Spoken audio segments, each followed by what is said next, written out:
Pada awalnya, semua tampak seperti proyek biasa. Pembangunan jalan tol baru di jantung pedesaan Jawa Tengah. Lahan dibuka, alat berat dikerahkan, dan tim pekerja mulai menggusur sawah serta perbukitan kecil yang sejak lama tak tersentuh manusia. Namun mereka lupa satu hal. Tanah yang dipijak tidak pernah benar-benar kosong. Di balik lapisan tanah dan akar pepohonan itu, tersimpan sejarah dan kutukan. Tak lama setelah penggusuran dilakukan, kecelakaan demi kecelakaan mulai terjadi. Pekerja kerasukan. Mesin menyala sendiri. Suara gamelan terdengar di tengah malam. Dan yang paling mengerikan, muncul sesosok makhluk tinggi besar, dengan kepala menggantung terbalik, yang mulai menampakkan dirinya di area proyek. Apa yang sebenarnya terjadi di bawah tanah Karangjati?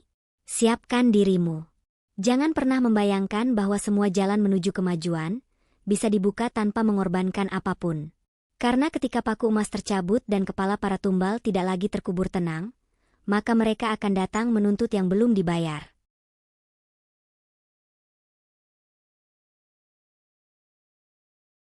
Kabut masih menggantung di atas desa Karangjati pagi itu.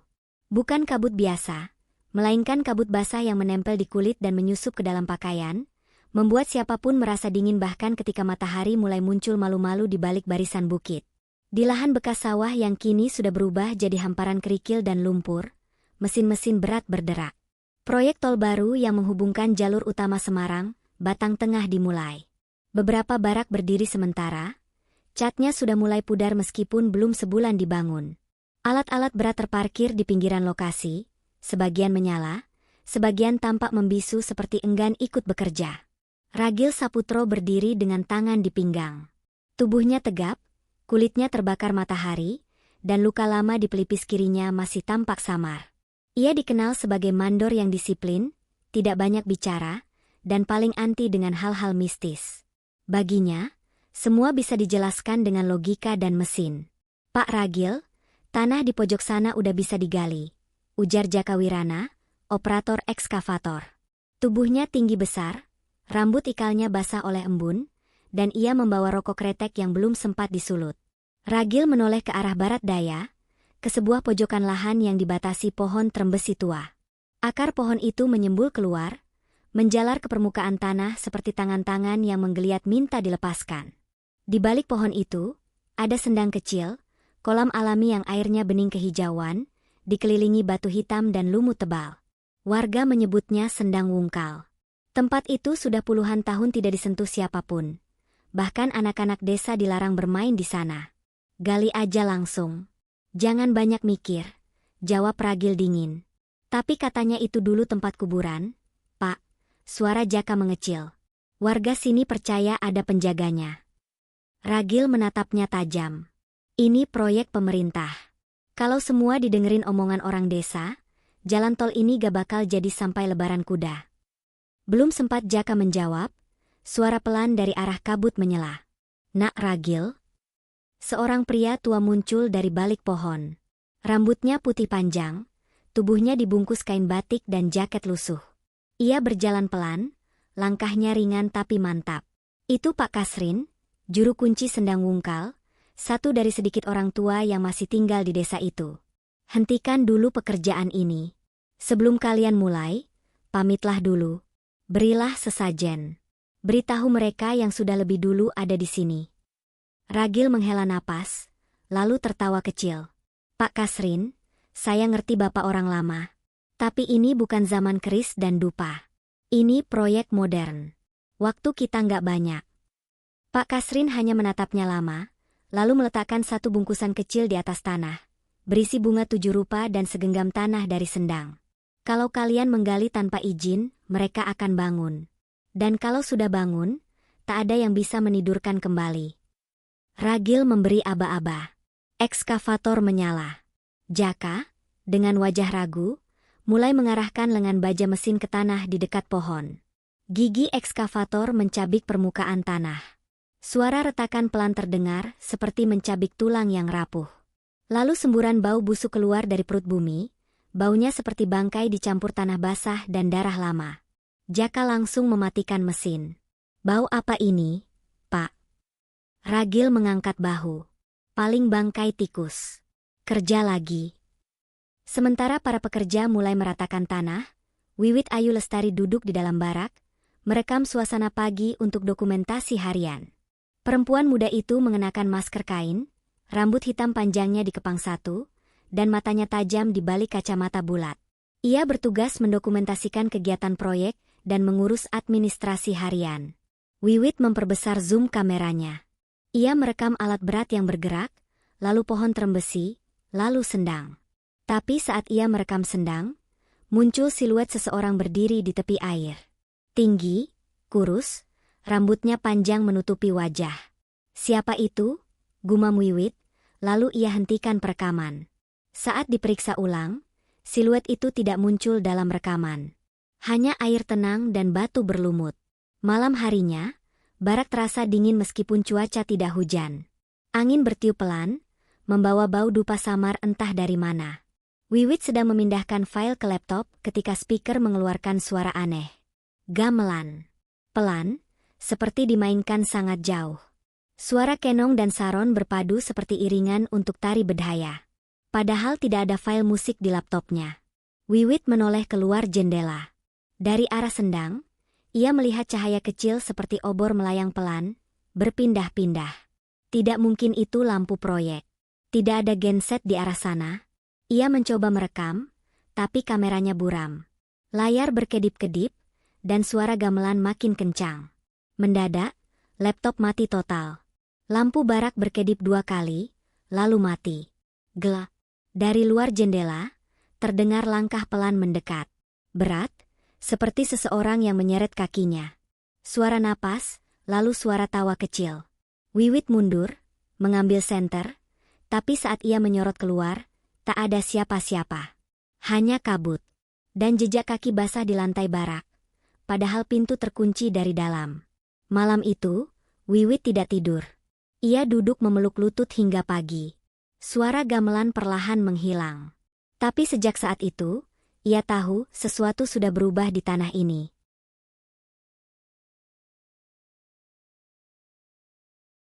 Hari kedua pasca penggalian dimulai dengan udara yang terasa lebih lembab dari biasanya. Langit mendung, tapi belum turun hujan. Kabut pagi tak kunjung mengangkat, seolah enggan membiarkan sinar matahari menembus ke dasar proyek. Ragil datang lebih pagi dari biasanya. Ia berdiri sendirian di tepi lokasi ekskavasi, mengamati bagian tanah yang kemarin mereka bongkar. Tanah itu tampak berbeda. Warnanya lebih gelap dari sekelilingnya, seperti baru saja diguyur air meski malam sebelumnya kering. Tak ada jejak hujan, tapi aroma lembab bercampur amis masih bertahan di udara. Jaka belum datang. Biasanya pria itu sudah sibuk menyiapkan ekskavator, tapi pagi itu tempat duduknya kosong. Ragil menghubungi ponselnya, tidak aktif. Ia mengerutkan kening, kemudian menoleh ke arah barak utama. Di dalam barak, Wiwit sedang merapikan file video dari rekaman sebelumnya. Malam tadi terlalu banyak gangguan, dan pagi ini ia merasa tubuhnya lemas, seperti belum tidur semalaman. Matanya cekung, dan ia sering memijat pelipisnya. Saat membuka file dari kamera malam sebelumnya, ia berhenti sejenak di salah satu cuplikan. Ia memperbesar bingkai video yang merekam sendang. Samar, di pojokan frame, ada sesuatu seperti wajah. Tidak jelas bentuknya, tapi ada 2 mata dan garis bibir samar. Wajah itu seperti mengintip dari balik pohon. Wiwit mencoba membersihkan lensa kamera. Barangkali itu hanya pantulan. Tapi ia tahu, malam itu tidak ada orang di dekat sendang. Dan wajah itu tidak muncul di video manapun kecuali di satu frame tersebut. Di luar barak, suara langkah kaki terdengar. Wiwit melongok keluar, berharap melihat Jaka atau satpam yang berjaga. Tapi halaman proyek kosong. Hanya suara langkah, lalu diam, lalu langkah lagi. Ritmis dan berat, seperti seseorang berjalan sambil membawa beban. Wiwit mengambil kamera, lalu berjalan perlahan menuju pintu belakang barak. Angin berhembus lemah. Ia membuka pintu dan mengarahkan kamera keluar. Halaman tampak kosong. Tapi ketika ia memutar ke arah barak sebelah, pintu besi yang biasanya tertutup rapat kini terbuka sedikit. Barak itu kosong. Belum digunakan. Bahkan belum dialiri listrik. Siapa yang membuka pintunya? Wiwit menuruni anak tangga dan berjalan pelan ke arah bangunan itu. Langkahnya makin lambat saat ia mendekati pintu. Daun pintu berderit pelan tertiup angin. Dari dalam ruangan kosong, terasa hawa dingin menusuk, seperti udara dari ruang bawah tanah. Ia melongok ke dalam. Gelap. Hanya dinding beton, karung semen, dan beberapa papan penyangga. Tidak ada tanda-tanda aktivitas. Ia menyorot kamera ke sudut ruangan, lalu membalikkan badan. Pintu di belakangnya tiba-tiba tertutup pelan. Tidak menghempas. Tidak didorong. Hanya bergerak sendiri seperti ditarik angin dari dalam. Wiwit segera berlari kembali ke barak utama. Saat ia masuk, ponselnya berdering. Nama di layar, Jaka. Halo, Pak Jaka? Bapak di mana? Suara Wiwit terburu-buru. Saya di rumah, maaf Mbak Wiwit. Saya gak bisa masuk kerja hari ini. Suara Jaka terdengar berat, seperti orang yang baru bangun dari mimpi buruk. Bapak sakit? Tidak tahu, semalam saya mimpi, saya lihat sesuatu di dekat sendang. Kepala kebalik. Saya tidak bisa gerak. Pagi ini badan saya dingin semua. Wiwit terdiam. Kata-kata Jaka mengingatkannya pada siluet aneh di video semalam. Di tempat lain, Ragil mulai kesal karena satu persatu pekerja mengeluh tidak enak badan. 2 orang mengundurkan diri mendadak. 1 tukang tersandung dan kakinya terkilir. Anehnya, luka di pergelangan kakinya bukan seperti akibat jatuh biasa, melainkan bekas cakaran dalam dan memanjang. Teknisi genset yang datang siang itu melaporkan keanehan. 3 genset mati bersamaan pada malam sebelumnya, padahal tidak ada korsleting atau kerusakan kabel. Aneh, Pak. Seolah semua dimatikan dari pusat. Tapi kita gak punya pusat kendali kayak gitu di sini. Ragil semakin frustrasi. Ia mengumpulkan para pekerja dan memberi pengarahan. Suara Ragil meninggi. Saya gak mau dengar cerita soal gamelan, soal penampakan, soal kepala kebalik. Ini proyek tol, bukan cerita hantu. Wiwit berdiri di belakang ruangan, menggenggam kameranya erat-erat. Ia merasa semakin tidak nyaman. Hawa di dalam barak seperti menyusut, ruang terasa sempit, dan suara detak jam dinding terdengar terlalu nyaring. Menjelang sore, angin berhenti bertiup. Udara menjadi sangat tenang, seperti sebelum badai. Daun-daun trembesi yang biasanya bergoyang pelan kini diam tak bergerak. Wiwit memutuskan untuk berjalan ke arah pos jaga yang menghadap ke arah sendang. Ia ingin memastikan tidak ada orang luar yang masuk. Kamera kecil digenggam di tangan kanan, senter di kiri. Pos jaga kosong. Satpam yang bertugas belum kembali dari istirahat makan. Wiwit duduk di bangku kayu dan menyalakan kamera, sekadar merekam suasana sore. Selama beberapa menit pertama, tidak ada apa-apa. Hanya sunyi. Lalu, dari arah sendang, terdengar suara seperti sesuatu yang jatuh ke air. Blup. Kecil tapi jelas. Ia menyorotkan senter ke arah suara. Air sendang tetap tenang. Tidak ada riak. Tapi di pinggiran air, ia melihat sesuatu berdiri. Siluet seseorang. Tinggi. Kurus. Rambutnya menutupi wajah. Tapi arah tubuh dan kepala tidak sama. Kepala itu seperti berputar ke arah sebaliknya. Tidak mungkin. Tidak manusiawi. Wiwit membekukan tubuhnya. Ia tahu, jika ia bergerak, sosok itu bisa melihatnya. Atau, mungkin sudah melihat. Tiba-tiba, senter padam. Kamera mati. Suara pelan terdengar dari belakang telinganya. Kowe mengganggu. Wiwit berlari tanpa menoleh. Ia masuk ke barak dan mengunci pintu dari dalam. Malam itu, ia menangis tanpa suara. Kakinya gemetar, dan tubuhnya seperti tidak bisa hangat. Beberapa jam kemudian, saat listrik menyala kembali, ia memutar ulang kamera. Hasilnya kosong. Tidak ada suara, tidak ada gambar. Hanya rekaman kosong selama 3 menit penuh. Tapi di menit keempat, muncul satu bingkai. Satu gambar. Gambar pintu barak terbuka, dan seseorang berdiri di ambang pintu. Tinggi. Tubuhnya hitam. Dan kepala menghadap ke belakang.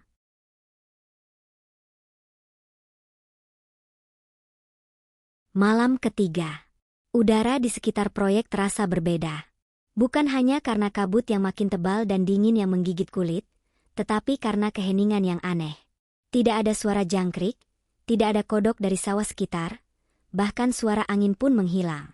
Barak-barak berdiri kaku, lampu-lampu temaram berkedip pelan, dan di kejauhan, garis samar sendang masih terlihat dari sela-sela pohon trembesi tua yang menunduk seperti sedang berdoa. Di dalam barak utama, Wiwit duduk sendirian. Wajahnya pucat. Ia sudah tak tidur sejak malam pertama kejadian. Rambutnya diikat asal, kantung matanya menghitam, dan jemarinya gemetar saat menulis laporan. Kamera yang biasa ia gunakan kini dibiarkan tergeletak di meja. Ia tidak berani merekam lagi. Setiap kali memutar rekaman malam sebelumnya, selalu ada hal ganjil. Entah itu suara, bayangan, atau sosok. Dan tak ada satupun yang terekam dalam logika. Pagi tadi, Pak Kasrin datang diam-diam. Ia tidak bicara banyak. Hanya meletakkan sebungkus kecil daun kelor dan seutas tali hitam di meja Wiwit. Ikatkan ini di pintu kamarmu. Dan jangan keluar kalau suara itu datang lagi. Ucapnya singkat, lalu pergi sebelum Ragil datang. Sementara itu, Ragil masih berusaha menjaga agar proyek tetap berjalan. Ia mengundang 2 pekerja baru dari luar kota. Namanya Yayan dan Dodi. Keduanya masih muda, keras kepala, dan sama sekali tidak percaya cerita mistis. Selama bayarannya lancar, hantu kek, pocong kek, saya sikat semua. Celetuk Yayan sambil tertawa di depan barak. Dodi mengangguk setuju, menepuk ekskavator seperti menepuk punggung sapi. Siang itu, ketika penggalian dilanjutkan, suara aneh mulai terdengar. Bukan suara mesin, bukan suara batu pecah. Tetapi suara seperti nyanyian, lirih, berirama, bahasa yang tak dimengerti. Semua pekerja menghentikan aktivitasnya. Mereka saling pandang. Suara itu datang dari arah sendang, meski tak satupun dari mereka melihat siapapun di sana. Mungkin dari radio warga, ujar Dodi, mencoba masuk akal. Tapi tak ada sinyal di area itu. Bahkan ponsel hanya menunjukkan 1 garis sinyal, dan sering hilang begitu saja. Radio proyek pun tidak menyala hari itu. Baterainya mati, meskipun baru diganti kemarin. Setelah suara itu berhenti, langit mendadak gelap. Awan bergulung cepat, angin berembus kencang. Hujan tidak turun, tapi debu dan daun beterbangan. Beberapa menit kemudian, suasana kembali normal. Langit kembali cerah, seolah badai tadi hanya ilusi. Tapi sejak saat itu, setiap orang merasa diawasi. Malam harinya, Wiwit memutuskan untuk tidur lebih awal. Ia mengikat tali hitam pemberian Pak Kasrin di pintu, lalu menyalakan dupa kecil yang dibawanya dari rumah. Meskipun tidak terlalu percaya, rasa takut mengalahkan logika. Sekitar pukul 2 dini hari, ia terbangun oleh suara. Suara yang tidak asing lagi. Suara gamelan. Tapi kali ini, bukan hanya suara. Ada suara tembang, suara perempuan menyanyi dalam bahasa Jawa kuno. Lembut tapi memilukan. Turunen sukmo sing ganggu ojo numpang, ojo ngrasuki Bali. Wiwit menahan napas. Suara itu datang dari luar jendela. Ia tidak berani membuka mata. Jendela kamarnya tertutup rapat, tapi suara itu seolah berasal dari dalam kamar. Di sela suara nyanyian, terdengar langkah pelan. Sangat pelan. Seperti kaki tanpa alas yang menyentuh lantai semen satu persatu. Kemudian suara berhenti. Hening. Setetes air jatuh di ubun-ubunnya. Wiwit membuka mata. Pelan. Sangat pelan. Di langit-langit kamar, sosok berbalik menatapnya. Tubuhnya menempel terbalik, kepalanya menghadap bawah. Rambut panjangnya menggantung. Matanya terbuka lebar. Wajahnya pucat dan penuh luka, dan bibirnya menganga seperti menjerit, tapi tak bersuara. Wiwit ingin berteriak, tapi suaranya tak keluar. Tubuhnya kaku. Dunia seperti berhenti. Lalu, tiba-tiba suara ayam berkokok dari kejauhan. Dan dalam sekejap, sosok itu lenyap. Wiwit menangis. Tubuhnya dingin. Tangannya menggenggam erat gelang tali hitam dari Pak Kasrin. Di luar, langit mulai memerah. Fajar menyingsing, tapi bukannya menenangkan. Sinar matahari justru membuat bayang-bayang di sudut ruangan makin panjang. Pagi harinya, Dodi ditemukan pingsan di belakang barak. Tubuhnya penuh lumpur, dan bibirnya terus menggumam. "Kulo nyuwun pangapunten, Nyun pangapunten, ojo dilanjutno, ojo dilanjutno. Matanya terbuka, tapi tak fokus. Seperti melihat sesuatu yang tidak dilihat orang lain. Ragil membawa Dodi ke puskesmas terdekat. Dokter tidak menemukan luka serius, hanya kelelahan dan hipotermia ringan. Tapi saat ditanya namanya, Dodi tak menjawab. Hanya menatap kosong ke langit-langit. "Kamu kenapa, Mas?" tanya perawat. Dodi menoleh pelan. Aku bukan Dodi," katanya lirih. Wiwit menyaksikan semua dari kejauhan. Ia tahu, apapun yang mereka bangunkan di bawah tanah sana, belum selesai menunjukkan dirinya.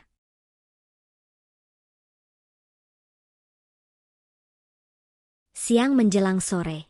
Langit di atas desa Karangjati seperti tertahan dalam peralihan. Awan kelabu menggantung berat, menutupi sinar matahari yang seharusnya membuat suasana terang. Udara di lokasi proyek terasa lembab, namun tidak hujan. Seperti ada sesuatu yang menahan air untuk jatuh. Seperti langit pun ikut menahan napas. Jaka belum juga kembali sejak hari pertama penggalian. Pagi itu, Ragil akhirnya memutuskan mengunjunginya di rumah kontrakan kecil di pinggir desa. Rumah yang sepi, hanya suara kipas angin tua berderit yang terdengar dari balik dinding triplek. Pintu dibuka oleh seorang pemilik kontrakan. Ia menggeleng pelan. "Pak Jaka sejak 2 malam lalu nggak keluar kamar. Makanan saya taruh di depan pintu, besoknya utuh pintunya ngunci dari dalam, tapi saya dengar dia ngomong sendiri sambil ketawa, sambil nangis." Ragil mengetuk pintu 3 kali. "Jak, ini aku, Ragil. Buka." Tak ada jawaban. Ragil menempelkan telinga. Dari dalam, samar-samar terdengar suara orang bergumam. Kata-katanya tidak jelas, tapi ritmenya seperti mantra. Ada tawa pelan, lalu bunyi hentakan di lantai. Dengan bantuan pemilik kontrakan, pintu akhirnya didobrak. Dan yang mereka temukan membuat Ragil membeku. Jaka duduk bersila di tengah kamar yang gelap, tanpa lampu, tanpa ventilasi. Matanya terbuka lebar, menatap ke arah pojok ruangan yang kosong. Di sekeliling tubuhnya, digambar lingkaran dengan tanah liat yang berbau busuk. Di dinding, ada goresan-goresan seperti cakar yang ditulis dengan kuku. Semua membentuk simbol yang tak dimengerti. Jaka menoleh perlahan saat melihat Ragil. "Pak Ragil, Bapak belum lihat ya? Mereka udah di mana-mana, bukan cuma di Sendang, bukan cuma di proyek, mereka udah bangun." "Siapa, Jak?" tanya Ragil pelan. Jaka tersenyum kecil. Giginya gemeretak. Yang dilupakan, yang dikubur tanpa doa, yang digusur tanpa pamit, yang kepalanya dicabut, dibalik, dikembalikan tanpa arah. Ragil menggenggam pundak Jaka, tapi pria itu menjerit histeris seolah disentuh bara panas. Tubuhnya kejang. Matanya memutar ke atas, dan dari mulutnya keluar tawa seorang wanita. Di barak proyek, Wiwit sibuk menyiapkan laporan video untuk dikirim ke kantor pusat. Ia tidak lagi menggunakan kamera utama. Ia kini hanya menggunakan ponsel, dan bahkan hanya merekam saat siang terang. Siang itu, ia menyaksikan sesuatu yang aneh lewat rekaman video minggu pertama, hari pertama penggalian. Saat ia perbesar dan ulang-ulang bagian tertentu, ia melihat di sela-sela alat berat, ada tangan kecil dan kotor yang menyentuh roda ekskavator dari arah bawah tanah. Bukan tangan pekerja. Tangan itu terlalu kecil. Dan terlalu kaku. Wiwit merasa perutnya mual. Ia segera menutup laptop. Tapi ketika layar padam, ia melihat bayangan di refleksi layar. Seorang perempuan berdiri di belakangnya. Wiwit menoleh cepat. Tidak ada siapa-siapa. Ia bangkit dan keluar dari barak. Di luar, langit mendadak menghitam.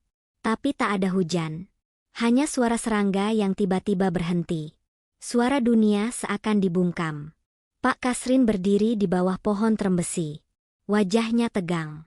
Ia memandang ke arah proyek yang kini dipenuhi galian dan fondasi jalan tol yang belum disemen. "Pak Kasrin," Wiwit memanggil. Lelaki tua itu tidak menoleh. "Mereka sudah keluar semua, Mbak. Bukan 1, bukan 2.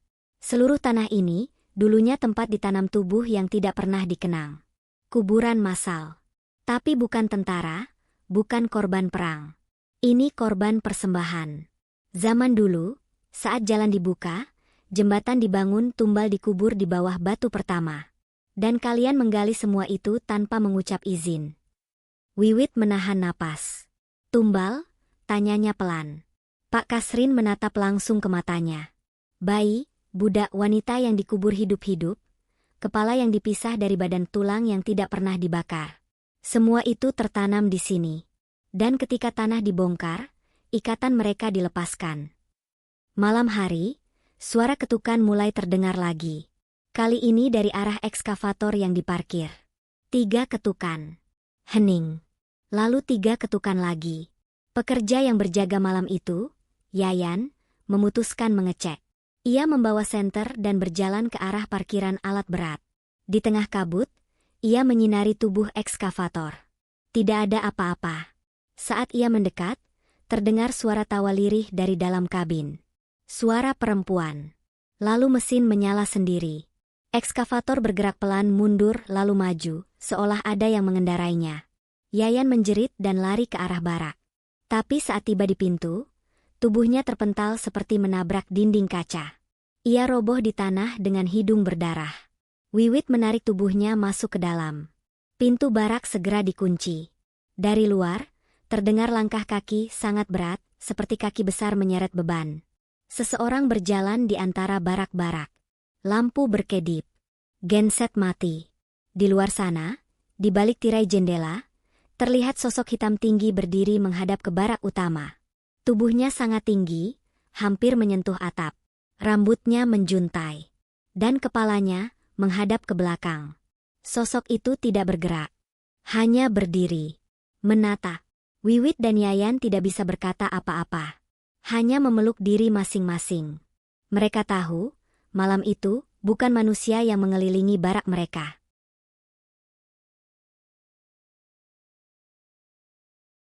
Hari kelima. Langit tidak pernah benar-benar cerah lagi sejak penggalian itu dimulai. Embun dan kabut seperti tak kenal waktu, menggantung dari pagi hingga malam, membuat proyek itu seolah terletak di dunia yang terpisah dari kenyataan. Mesin-mesin berat tak lagi bising seperti dulu. Banyak pekerja yang mengundurkan diri. Beberapa mengaku melihat bayangan hitam saat menggali. Ada yang mimpi buruk terus-menerus dan menolak kembali ke lokasi. Sisanya hanya diam. Mereka datang pagi, kerja sebentar, lalu pulang cepat. Tidak ada yang mau lembur, bahkan dengan bayaran 2 kali lipat.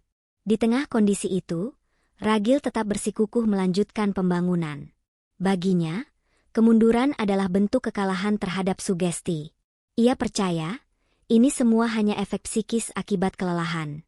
Dan agar proyek tidak berhenti, ia memutuskan mempercepat pengecoran fondasi di area paling luas, tepat di atas tanah bekas kuburan tua. Kita percepat betonisasi. 2 hari selesai. Gak usah tunggu-tunggu, ucap Ragil pada kepala lapangan. Pekerjaan dimulai pagi-pagi sekali. Truk molen berdatangan membawa campuran beton. Pekerja mengaduk, menyusun tulangan, dan menuangkan semen basah ke dalam lubang besar yang telah disiapkan. Wiwit hanya mengawasi dari jauh, berdiri di belakang jendela barak dengan kamera tergantung di leher. Ia sudah tidak merekam lagi.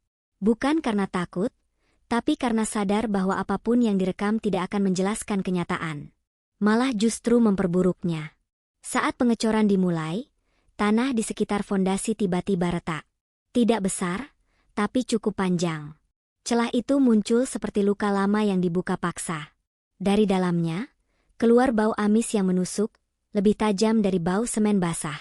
Tiba-tiba, salah satu pekerja berteriak. Ada yang narik. Tolong. Seorang pria bernama Mukri, yang sedang memegang selang semen, tubuhnya ditarik masuk ke dalam lubang. Tanah basah itu seperti berubah menjadi lumpur hidup. Tangannya menggapai-gapai, dan kakinya lenyap lebih dulu. Ragil berlari, mencoba menarik tubuh Mukri. Beberapa pekerja lain ikut membantu. Tapi sesuatu di dalam tanah menarik lebih kuat. Seperti cakar, atau mulut, atau lubang yang lapar. Pegangan yang kuat, teriak Ragil. Mukri hanya sempat berteriak 1 kali. Lalu tubuhnya tertarik sepenuhnya ke dalam tanah. Tanah kembali menutup. Pelan, seolah tak terjadi apa-apa. Semua terdiam. Tak ada yang bergerak. Udara menjadi sangat hening. Hanya suara mesin molen yang terus berputar, Tak sadar telah kehilangan satu nyawa di bawahnya. Pekerja lainnya mulai panik. Beberapa mundur, ada yang menangis. Satu orang muntah di pinggir fondasi. Ragil gemetar. Ini pertama kalinya ia kehilangan orang di bawah kepemimpinannya, dan penyebabnya bukan sesuatu yang bisa ia tulis dalam laporan kecelakaan kerja. Di barak, Wiwit mencatat kejadian itu. Bukan dalam laporan proyek, tapi dalam buku harian kecil yang ia bawa sejak awal. Mukri hilang. Ditelan tanah. Seperti dikubur hidup-hidup. Seperti tumbal yang diambil kembali. Sore hari, ketika langit mulai memerah, Ragil memutuskan menghentikan pekerjaan sementara. Truk-truk dipulangkan. Para pekerja diberi waktu istirahat 1 hari. Tapi malam itu, tidak memberi ampun. Sekitar pukul 11 malam, Wiwit mendengar suara gaduh dari luar barak. Ia menyalakan senter, keluar pelan-pelan. Dari balik jendela, ia melihat satu ekskavator menyala sendiri. Lampunya hidup, mesin mengaum pelan, dan lengan bajanya bergerak lambat. Ia menyorot ke dalam kabin. Tidak ada siapa-siapa. Namun, joystick alat itu bergerak sendiri. Lalu, lengan ekskavator mulai menggali ke area yang sama, di atas fondasi yang baru ditutup tadi siang. Tanah digali. Semen dipecahkan. Suara retakan seperti tulang patah terdengar nyaring dalam malam yang lengang. Wiwit mendekat. Ia mematikan kamera. Instingnya berkata, jangan rekam. Cukup saksikan. Saat lubang kembali menganga, terlihat sesuatu yang mencuat dari dalamnya. Rambut. Rambut panjang, hitam, dan basah. Bukan milik Mukri. Dari dalam tanah itu, perlahan muncul kepala, lalu pundak, lalu tubuh seorang perempuan. Gaunnya compang-camping, lusuh, dan basah oleh lumpur. Wajahnya tertutup rambut. Dan yang paling mengerikan, lehernya terpelintir ke belakang. Wajahnya menatap ke arah Wiwit meskipun tubuhnya menghadap ke fondasi. Kowe nyolong omahku, kowe ngusir aku. Suara itu tidak terdengar dari mulut, tapi muncul langsung di kepala Wiwit. Wiwit mundur, terhuyung. Ia menjatuhkan senter, dan dalam gelap itu, cahaya bulan menyinari sedikit sosok perempuan itu. Tapi sosoknya tidak berdiri di tanah. Ia melayang dan perlahan menunduk, lalu menyentuh permukaan semen dengan tangannya. Ketika jari-jarinya menyentuh beton, terdengar suara teriakan dari dalam barak lain. Pekerja bernama Arif menjerit. Ia kerasukan. Ragil dan 2 orang lain berlari mendekat. Tubuh Arif kejang-kejang, dan matanya terbalik. Balekno omahku. Balekno awaku. Kowe wis ngrogoh, saiki kudu mbayar. Lalu, tangan Arif mencakar dinding barak hingga kayunya terbelah. Ia bicara dalam bahasa Jawa halus, seperti seseorang yang sedang memanggil roh leluhur. Tubuhnya melayang sebentar, lalu terjatuh tak sadarkan diri. Pagi harinya, Pak Kasrin datang lagi. Ia menatap lubang fondasi yang semalam digali ulang entah oleh siapa. Dulu, di bawah sini, ada sesajen yang dikubur agar arwah tak gentayangan. Itu dibongkar. Yang dikubur bukan sekadar tanah dan bunga. Ada janji yang diikat. Dan sekarang janji itu rusak. Ragil mulai goyah. Logika dan realitasnya mulai runtuh satu persatu. Ia tidak bisa menulis laporan tentang tanah yang menelan manusia hidup-hidup. Ia tidak bisa mengirim data rekaman yang tidak bisa diputar. Dan ia tidak bisa lagi bilang ini semua cuma kebetulan. Malam itu, seluruh barak dikunci rapat. Tidak ada yang keluar. Tapi suara langkah kaki tetap terdengar. Langkah-langkah berat berjalan pelan mendekati pintu, lalu berhenti. Sebelum suara gamelan kembali memenuhi malam.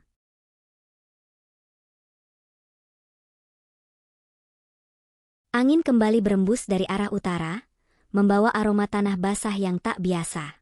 Bukan bau lumpur sawah seperti biasanya. Ini lebih pekat, lebih pahit. Seperti darah yang sudah lama mengering di liang dalam. Proyek tol Karangjati memasuki hari ke-6.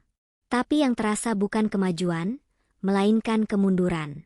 Bukan hanya dari segi pembangunan, tapi juga dari sisi manusia. Yang tersisa hanyalah separuh tim kerja. Sisanya pulang tanpa pamit, membawa tubuh lelah dan mata yang tak bisa memejam. Ragil Saputro masih bertahan. Tapi wajahnya mulai berubah. Kerutan di dahinya makin dalam, Sorot matanya kian buram. Lelaki itu mulai berbicara sendiri, dan lebih dari sekali terlihat memandangi Sendang dari kejauhan. Tanpa kata, tanpa gerak, hanya berdiri mematung di bawah pohon trembesi, seolah mendengarkan sesuatu yang tidak terdengar oleh orang lain. Di dalam barak, Wiwit mulai menyusun dokumen pengunduran dirinya. Jari-jarinya gemetar, dan suara ketukan lembut di jendela tidak lagi membuatnya kaget. Ia sudah terbiasa. Suara itu datang tiap malam. 3 kali, berhenti, lalu 3 kali lagi. Wiwit tahu siapa yang datang. Ia hanya belum tahu, mengapa belum diambil. Pagi itu, seorang pekerja baru datang. Pemuda kurus bernama Edgar, lulusan teknik sipil dari universitas swasta di Semarang. Rambutnya dicepak rapi, wajahnya optimis, dan ia mengenakan tas kerja modern berisi laptop, kamera, dan peta topografi digital. Saya dikirim dari pusat. Diminta bantu analisis struktur tanah yang katanya ada keluhan aneh. Wiwit menatapnya dalam diam. Ragil menyambutnya dengan senyum lelah. Semoga kamu nggak lari juga kayak yang lain. Edgar tertawa. Saya orang logis, Pak. Semua ada penjelasan. Siangnya, Edgar mulai memasang sensor tanah di sekitar Sendang. Ia menancapkan 4 alat kecil yang bisa mendeteksi getaran mikro dan perubahan tekanan tanah. Kalau memang tanah ini pernah digunakan sebagai kuburan massal, seharusnya ada sisa rongga udara, struktur tulang, atau bekas pembakaran yang mengganggu kepadatan tanah, jelasnya sambil membuka layar laptop. Wiwit hanya mendengarkan, sesekali melirik ke arah pepohonan. Kabut masih menggantung meski matahari sudah tinggi. Suara burung tak terdengar, dan bahkan jangkrik pun enggan bersuara. Sore hari, Edgar mulai melihat data yang masuk ke alatnya. Wajahnya berubah. Grafik-grafik yang seharusnya datar justru menunjukkan pola lonjakan. Seperti detak jantung. Naik, turun, naik lagi. Seperti ada sesuatu yang bergerak dari dalam tanah. Ini, aneh banget. Kayak ada yang hidup di bawah permukaan, tapi bukan hewan. Terlalu besar. Terlalu teratur. Wiwit menarik napas panjang. Bukan hewan. Bukan juga alat berat. Edgar mencoba tertawa. Mungkin tekanan air tanah? Atau tekanan dari mereka yang gak suka dibangunkan? Balas Wiwit, kali ini tanpa senyum. Malamnya, suara gamelan kembali terdengar. Lebih keras. Bukan dari kejauhan, tapi dari dalam lokasi proyek. Dari antara gundukan tanah yang belum diratakan. Dentingan kenong, saron, dan gong berpadu dengan irama tembang Jawa yang sedih. Ojo lali, panggonanku dudu panggonanmu. Di luar barak, kabut turun begitu pekat hingga hanya menyisakan jarak pandang 2 meter. Edgar, yang tidur di barak timur, terbangun karena mendengar suara seseorang memanggilnya. Mas Edgar tolong. Ia bangun, menyambar senter dan keluar. Tapi tidak ada siapapun di halaman. Hanya kabut dan jejak kaki telanjang menuju ke arah ekskavator yang diam membeku di tepi Sendang. Mas tolong aku. Suara itu terdengar lagi. Lirih, seperti bisikan. Edgar menyusul. Langkahnya berat karena tanah makin berlumpur. Ia menyinari area sekitar, lalu menemukan sesuatu. Sebuah boneka kain tergeletak di tanah. Lusuh, sobek, dan penuh lumpur. Di bagian dadanya tertulis nama, Larmi. Ia memungut boneka itu. Dan seketika, semua suara menghilang. Hanya degup jantungnya sendiri yang terdengar. Lalu, di belakangnya, terdengar suara napas. Cepat, berat, panas. Edgar menoleh pelan. Di belakangnya, sosok tinggi berdiri. Wajahnya hancur, rambutnya menutup seluruh muka. Dan kepalanya, kembali, berputar perlahan hingga menghadap terbalik. Kowe, nyolong dueku kowe nggolet tumbal maneh. Edgar lari, terjatuh, lalu bangkit lagi. Boneka masih di tangan. Ia masuk ke barak dengan nafas tersengal. Tapi saat menoleh, sosok itu tidak mengikutinya. Hanya jejak kaki berlumpur yang tidak mengarah keluar, tapi menuju ke dalam barak. Wiwit terbangun mendengar keributan. Ia keluar kamar dan melihat Edgar terduduk di lantai. Apa yang kamu lihat? Edgar tidak menjawab. Ia hanya menunjukkan boneka yang basah itu. Wiwit gemetar. Itu boneka khas dari ritual panen di desa sini, boneka tumbal. Kamar mulai terasa dingin. Pintu depan yang tadi sudah terkunci, kini terbuka sedikit. Angin tidak bisa membukanya. Mereka sudah masuk, bisik Wiwit. Detik berikutnya, lampu padam. Suara gamelan muncul kembali. Kali ini, sangat dekat. Seperti dimainkan tepat di dalam barak. Di luar, semua alat berat menyala bersamaan. Tidak ada yang menyentuh mereka. Lampu-lampu di halaman berkedip. Kabel genset bergetar seperti disentuh puluhan tangan kecil tak terlihat. Dan di jendela, sesosok tubuh berdiri mengintip ke dalam. Diam. Dengan kepala menggantung terbalik seperti buah busuk yang hendak jatuh dari pohon. Ragil muncul dari ruangannya. Wajahnya pucat. Kemejanya kusut. Mereka sudah mulai menunjukkan wajah. Artinya, kita terlalu lama menolak pamit.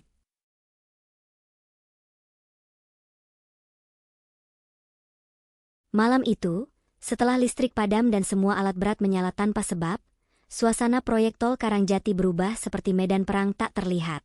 Suara gamelan bergema dari berbagai sudut, padahal tak ada alat musik di sana. Kabut menebal begitu cepat hingga jarak pandang hanya sejengkal tangan. Udara menjadi sangat dingin, seperti menjelang badai besar. Ragil berdiri di halaman barak dengan wajah pucat. Ia tidak lagi menyangkal bahwa semua ini nyata. Bahwa apa yang selama ini dianggap tahayul, telah menampar logikanya keras-keras. Wiwit keluar membawa dupa yang masih menyala. Tangan kirinya menggenggam boneka lusuh bernama Larmi, yang tadi ditemukan Edgar di dekat ekskavator. Ia meletakkan boneka itu di tanah, menancapkan dupa di sampingnya, lalu berbisik lirih dalam bahasa Jawa. "Mohon maaf, kami tidak tahu, kami tidak paham." Edgar duduk di dalam barak, tubuhnya gemetar. Ia belum bisa bicara. Matanya menatap kosong ke arah jendela, seolah bayangan perempuan berkepala terbalik itu masih ada di luar sana. Berdiri dia menunggu. Lalu Pak Kasrin datang. Entah dari mana, ia muncul dari balik kabut seperti hantu juga. Mengenakan jaket tambal sulam, dan membawa buntelan kain kecil yang diikat rapi. Wajahnya lebih tegas dari biasanya, tapi juga penuh kesedihan. "Saya harus tunjukkan sesuatu," katanya pelan. Tanpa menunggu jawaban, Pak Kasrin memimpin mereka bertiga, Ragil, Wiwit, dan Edgar, menyusuri jalan setapak di belakang barak. Mereka menembus pepohonan, melewati sumur tua dan ladang singkong yang ditinggalkan. Tak ada suara, hanya langkah kaki dan desir angin di antara daun. Sekitar 200 meter dari lokasi proyek, mereka tiba di sebuah tempat kecil yang dikelilingi pohon waru dan pisang hutan. Di tengahnya ada batu besar berlumut. Di atas batu itu, Pak Kasrin membuka buntelan kainnya. Di dalamnya ada dua benda, sebatang paku emas dan lempengan logam kuno berisi tulisan pegon Jawa. "Ini, peninggalan Embah Buyut saya. Dulu, tempat ini bukan sawah. Ini bekas tapak jembatan kuno peninggalan keraton. Jembatan yang katanya tidak boleh dilintasi sembarang orang. Karena di bawahnya tertanam kepala-kepala tumbal yang dipisah dari tubuhnya." Wiwit dan Edgar saling pandang. Angin tiba-tiba berhenti. Udara jadi sangat diam. "Apa hubungan tempat ini dengan Sendang?" tanya Ragil. Pak Kasrin menunjuk ke arah barat. Sendang itu bagian dari lingkaran pamali. Semacam pagar gaib. Di 4 titik ada patok, dan paku emas ini adalah satu dari 4 pengikatnya. Dulu, keempat paku ditanam untuk menutup jalur arwah yang terjebak. "Dan sekarang, proyek tol menggusur semua itu?" tanya Edgar dengan suara pelan. Pak Kasrin mengangguk. Paku-paku itu dicabut tanpa izin. Tanahnya dibongkar. Tubuh-tubuh yang dikubur dengan ritual dibongkar seperti bangkai biasa. Mereka yang kepalanya ditanam untuk mengunci gerbang, sekarang kepalanya hilang. Ragil menggenggam pakunya. Benda itu terasa panas di tangannya. Seolah ada sesuatu yang hidup di dalamnya. "Jadi ini bukan soal hantu, ini soal gerbang?" Suara Ragil mulai tercekat. Pak Kasrin menatapnya tajam. "Ya, gerbang yang membuka jalur antara dunia kita dan yang di bawah tanah. Dan gerbang itu sekarang sudah terbuka." Mereka kembali ke proyek. Malam masih gelap. Kabut belum hilang. Di kejauhan, lampu-lampu berkedip seperti sekarat. Pak Kasrin memimpin upacara kecil. Ia menggambar lingkaran di tanah dengan campuran air kembang, abu kemenyan, dan darah ayam hitam yang ia bawa dari desa. Di tengah lingkaran itu, ia menancapkan paku emas ke tanah. Ini harus menahan mereka. Setidaknya sampai kita tahu di mana 3 paku lainnya berada. Tapi saat paku ditancapkan, terdengar suara jeritan panjang dari arah sendang. Bukan jeritan satu orang, tapi puluhan, ratusan, tumpang tindih. Seperti suara orang yang dikubur hidup-hidup dan baru sekarang bisa bicara. Tanah berguncang. Kecil, tapi terasa. Paku bergetar. Dan dari balik pohon, sosok perempuan muncul. Tinggi. Rambutnya panjang sampai menyentuh tanah. Wajahnya menghadap belakang, lehernya patah, tapi tubuhnya tetap berdiri tegak. Di belakangnya, sosok-sosok lain mulai muncul satu persatu. Anak-anak, lelaki tua, wanita hamil. Semua dengan kepala yang menghadap arah salah. Edgar menjatuhkan diri. Matanya menangkap sesuatu yang membuatnya muntah. Satu dari mereka tidak punya wajah. Hanya lubang hitam tempat mata, hidung, dan mulut seharusnya berada. Sosok itu berjalan pelan ke arah lingkaran, tapi langkahnya tertahan.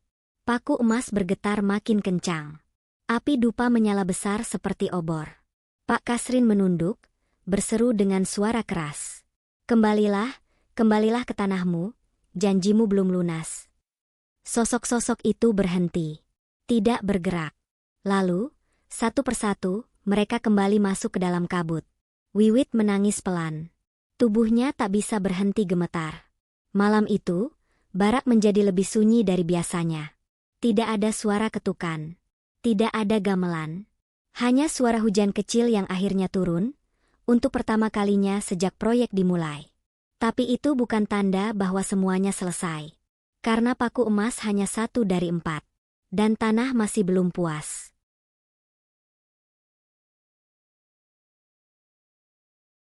Hari ke-7. Langit tidak pernah cerah lagi.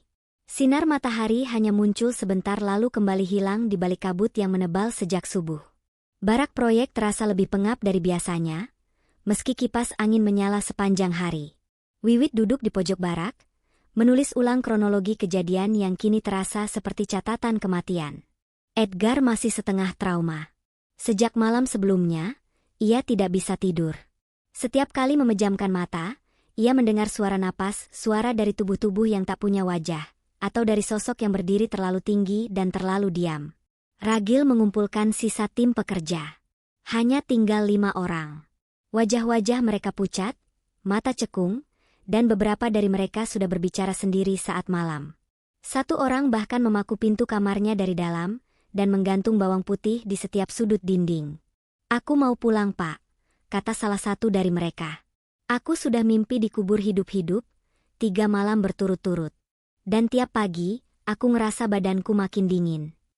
Ragil menahan pekerja itu dengan janji akan menghubungi dukun dari luar desa.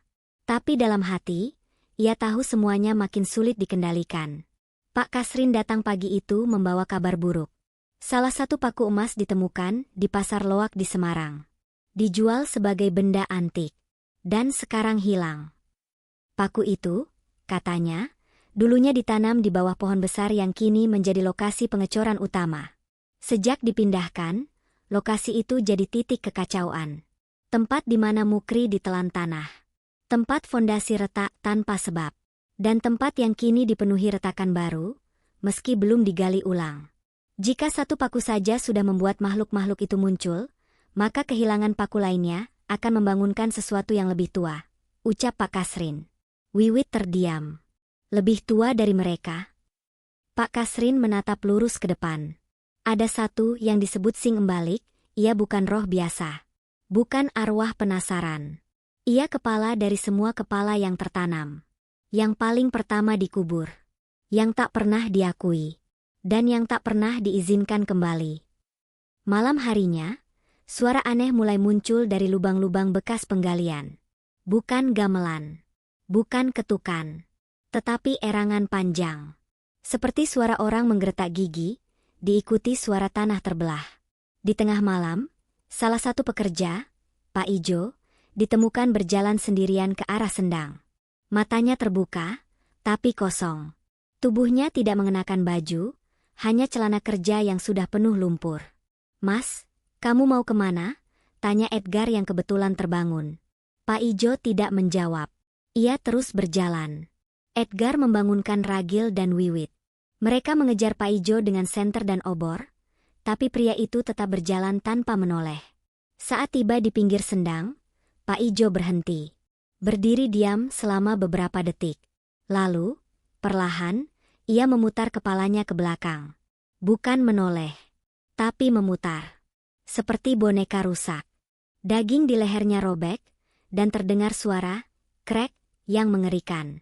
Kepalanya kini menghadap ke arah mereka, meski tubuhnya tetap menghadap Sendang. "Balikno sirahku, balekno saiki." Tiba-tiba dari dalam Sendang, muncul gelembung-gelembung besar. Airnya berputar seperti pusaran, dan dari dalamnya, terlihat sesuatu mengambang. Sebuah kepala. Tanpa tubuh. Wajahnya tidak jelas. Kulitnya mengelupas. Matanya hitam legam, terbuka lebar. Dan di dahinya tertancap serpihan paku emas yang bengkok. Pak Kasrin, yang menyusul beberapa menit kemudian, langsung membakar kemenyan dan melemparkan sesaji ke arah Sendang. "Itu Sing Embalik," katanya lirih. "Selama paku itu tidak dikembalikan ke tempatnya, ia akan mencari tubuh untuk bangkit." Pak Ijo tiba-tiba berlari ke arah Sendang. Ragil menjerit, "Jangan!" Tapi sudah terlambat. Pak Ijo terjun, tubuhnya langsung tertelan arus seperti ditarik. Hanya suara cipratan besar, lalu diam. Sendang kembali tenang. Tak ada gelembung, tak ada arus. Hanya suara angin yang makin keras. Dan gema gamelan dari dalam air. Malam itu, tak ada yang bisa tidur. Lampu-lampu berkedip. Genset kembali padam. Semua pintu barak diketuk berkali-kali. Suara langkah kaki seperti berdiri tepat di luar jendela. Pada pukul 3 dini hari, Wiwit mendengar suara anak kecil menangis. Ia membuka jendela sedikit. Di luar, berdiri sosok kecil berbalut kain putih lusuh, rambut panjang menutupi wajah. Anak itu berdiri menunduk, menangis pelan. "Mbak, aku orai eso bali, aku digusur, aku ditimbun kepalaku, dudu dueku maneh." Wiwit menutup jendela pelan-pelan. Lalu menangis. Bukan karena takut, tapi karena perasaan bersalah yang tidak bisa dihapus. Keesokan paginya, tanah di area proyek kembali retak. Bukan 1, tapi 7. Semuanya membentuk garis memanjang yang jika dilihat dari atas, seperti garis kepala yang terpotong dari badan. Pak Kasrin berdiri di tengah lokasi. Tanah ini sudah terbelah. Pintu sudah dibuka. Kepala sudah ditemukan. Sekarang tinggal tubuh yang akan bangkit. Ragil mencoba menelepon kantor pusat. Sinyal hilang. Jaringan mati. Bahkan kendaraan proyek tidak bisa menyala lagi. Seperti semua bentuk teknologi tak mampu bekerja di tanah yang sudah murka. Saat matahari nyaris tenggelam, semua orang dikumpulkan. "Malam ini, kita akan mengurung semua makhluk yang bangkit," kata Pak Kasrin. "Tapi kalau gagal, kita semua harus siap ikut mereka."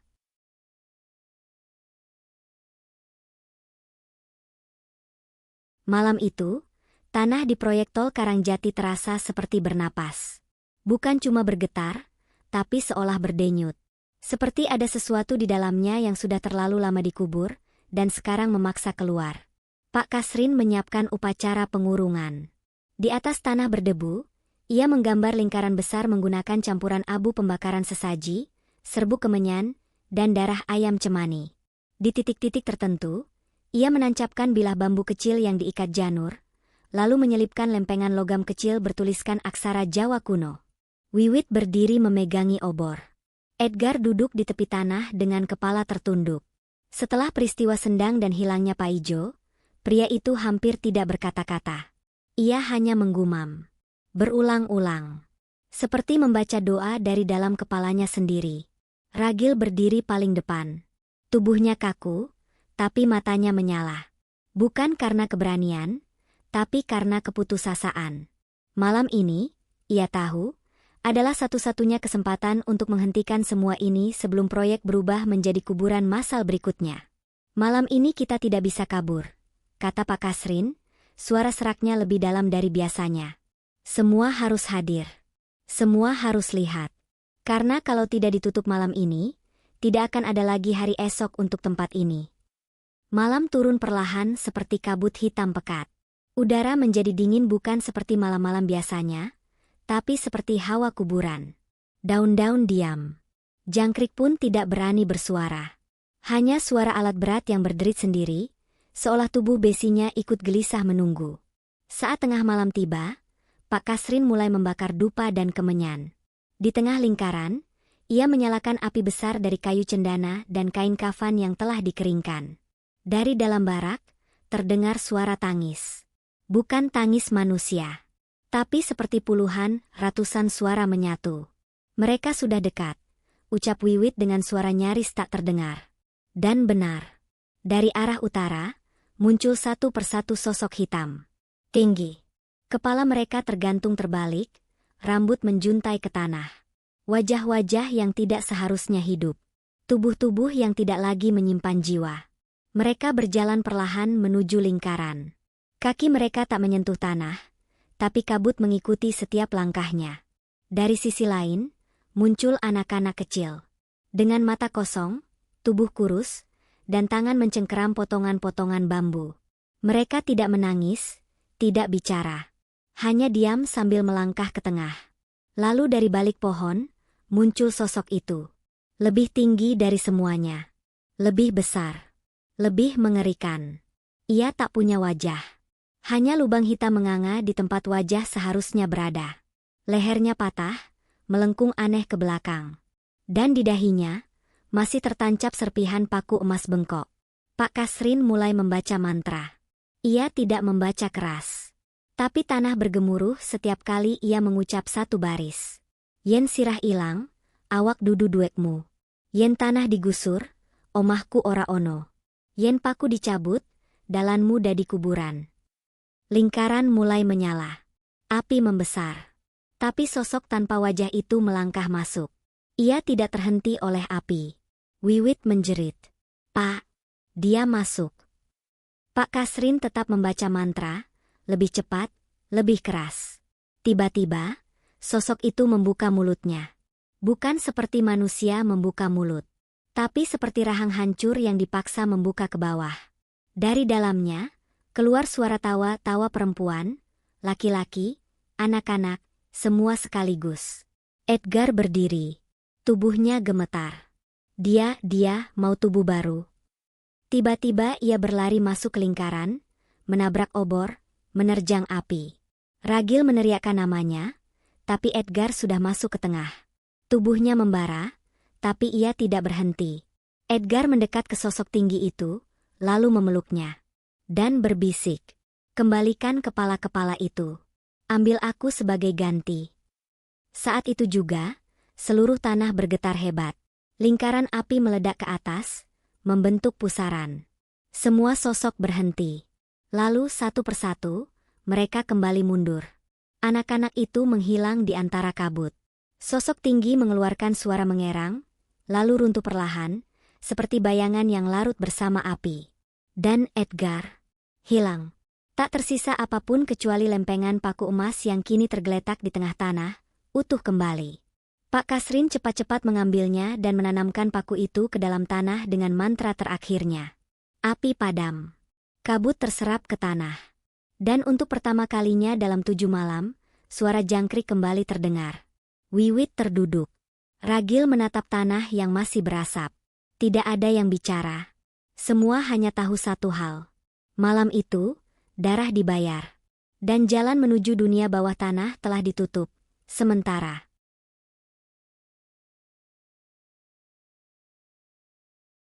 Satu minggu setelah malam pengurungan, suasana di proyek tol Karangjati tampak lebih tenang. Kabut memang masih turun setiap pagi, tapi kini perlahan menghilang saat matahari naik. Tak ada lagi suara gamelan, tak ada bayangan melayang, dan tak ada ketukan di jendela. Tapi tidak ada yang benar-benar merasa lega. Edgar telah hilang.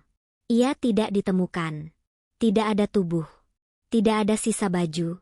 Hanya satu lempengan paku emas yang kini ditanam kembali di tanah dengan ritual oleh Pak Kasrin. Para pekerja lainnya telah pulang. Sebagian tidak kembali, sebagian lain membawa cerita yang membuat kantor pusat enggan menindaklanjuti proyek ini terlalu jauh. Ragil Saputro masih bertahan. Kini ia lebih banyak diam. Pria itu tidak lagi menyebut soal target pembangunan. Ia hanya menatap lahan yang telah dibersihkan, memikirkan segala yang telah terjadi. Wiwit pun masih di sana. Bukan untuk bekerja, tapi untuk menyelesaikan dokumentasinya sendiri. Bukan untuk publikasi, bukan untuk perusahaan, tapi untuk dirinya sendiri. Sebagai bentuk pengingat bahwa ada batas yang tidak boleh dilewati oleh manusia. Hari itu, datang 3 orang dari pusat. 2 insinyur muda dan 1 manajer proyek. Mereka datang dengan dokumen baru, peta rute yang diperbarui, dan rencana pembangunan ulang. Kami akan geser jalur ke arah barat, kata salah satu dari mereka. Di sini katanya terlalu banyak kendala. Pak Kasrin menatap mereka dengan sorot dingin. Kalian pikir memindahkan jalur akan menghapus yang sudah dibangunkan? Manajer itu tersenyum sopan. Kami hanya menjalankan perintah, Pak. Semua keputusan sudah dari atas. Mereka tidak bicara banyak. Hanya tanda tangan, inspeksi lokasi, dan foto-foto. Siang itu, mereka kembali ke Semarang. Namun mobil yang mereka tumpangi tidak pernah sampai ke kota. 2 hari kemudian, mobil mereka ditemukan di dasar jurang dekat tikungan Gua Kreo. Seluruh badan mobil hangus terbakar. Tapi yang membuat tim evakuasi merinding adalah posisi jasad mereka. Ketiganya duduk membungkuk dengan kepala terbalik sepenuhnya. Dari hidung dan mulut mereka mengalir lumpur hitam. Satu dari mereka mencengkeram serpihan besi kecil yang menyerupai paku tua. Berita itu tidak disiarkan di media nasional. Hanya beberapa portal lokal yang memberitakan sekilas sebagai kecelakaan tunggal. Namun, setelah kejadian itu, semua aktivitas proyek dihentikan sepenuhnya. Alat berat ditarik. Para teknisi dipindahkan. Dan kawasan proyek di Karangjati dinyatakan sebagai zona konservasi darurat. Papan peringatan besar dipasang di pinggir jalan desa. Tanah ini mengandung ikatan leluhur. Dilarang menggali. Dilarang melintasi. Dilarang memutus jalur yang sudah terkunci. 2 bulan kemudian, Wiwit kembali ke lokasi. Bukan untuk bekerja. Hanya sekadar melihat. Pohon trembesi di tengah lahan masih berdiri. Akar-akarnya kini tumbuh lebih besar, menjalar seperti urat besar di permukaan tanah. Kabut pagi tetap menggantung, meski tidak setebal dulu. Wiwit menaruh bunga 7 rupa di bawah pohon. Tidak ada doa. Tidak ada mantra. Hanya diam. Angin berhembus pelan. Dan dari kejauhan, suara gamelan terdengar samar. Hanya 1 denting kenong, lalu hening kembali. Di bawah akar pohon itu, samar-samar terlihat serpihan logam yang muncul dari tanah. Paku emas itu bergetar sedikit saja. Seolah mengingatkan bahwa jalan itu belum benar-benar tertutup. Hanya ditunda. Untuk waktu yang tidak bisa diprediksi. Dan malamnya, di desa Karangjati, seekor anjing menggonggong ke arah proyek yang gelap. Ia tidak menggonggong sembarangan. Ia menggonggong ke arah satu sosok tinggi besar yang berdiri diam di tengah lahan kosong. Dengan kepala menggantung terbalik.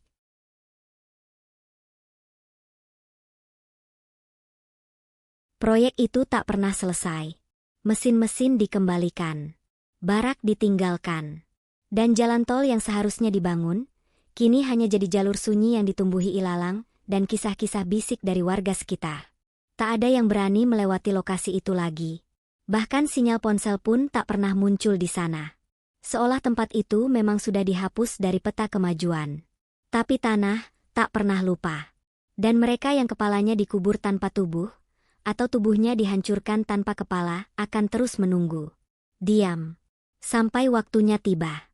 Hingga jalan lain kembali dibuka. Dan darah lain kembali ditagih. Karena sekali gerbang bawah tanah terbuka, tidak ada yang benar-benar bisa menutupnya.